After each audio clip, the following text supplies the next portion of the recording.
Ja vakarā ir paredzēts pasākums, dienas meikapu var izvēlēties spilgtu. Tomēr tas vēl nenozīmē, ka tāds tas izskatīsies arī mākslīgajā apgaismojumā.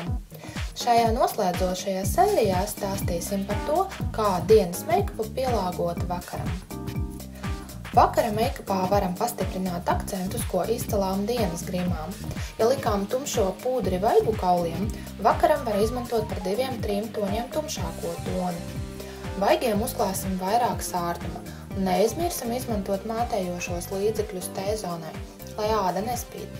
Lai radītu pārdrošu tēlu plakstiņa, kustīgai daļai tiek uzklāti spīdumi.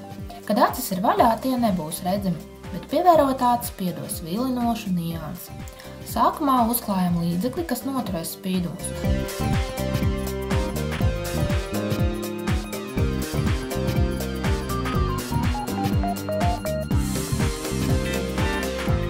Tad, lai nesabojātu acu ēnojumu, odu uzmanīgi pieliekam un noņēmam.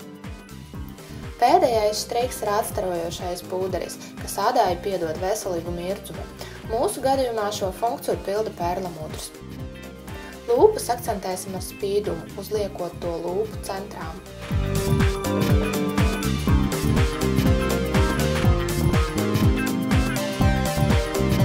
Marijai ir izteiksmīgs acu grims. Ir svarīgi zināt, ka vakara gaismā mēs labāk redzam tumšus toņus, melnu, pelēku, tumši zaļu vai zilu un gandrīz neuztveram siltus un gaišus toņus. Aizkrāsojam acu kustīgu plakstiņu vēl tumšāku, bet, lai tēlu padarītu mazāk drūmu un liktenīgu, acis iekšējos kaktiņus izceļam ar perlamutru. Lupām izmantojam spīdumu. Tušu vakarām labāk izmantot melnu.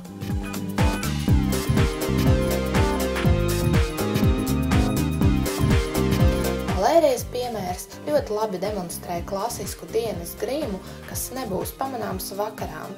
Lai šādu grimu padarītu izteiksmīgāku, to papildinām ar tumšākām ēnām plakstiņa ielocēm. Tas padarīs skatienu dziļāku. Lindas tēls ir provokatīvs, un šīs ir gadījums, kad nedrīkst pārcensties, lai oriģinālu karnevālam domātu meikapu nepārvērstu par banālu vulgāru. Tātad šeit nekādu spīdumu un efektu pastiprinājumu. Atcerēsimies, ka mākslīgā gaisma siltus toņus padara vēl siltākus, bet augstus vēl augstākus. Sarkana lūpu krāsa pastiprinās zobu dzeltenīgo toni, bet ķiršu krāsa izcels baltus zobus.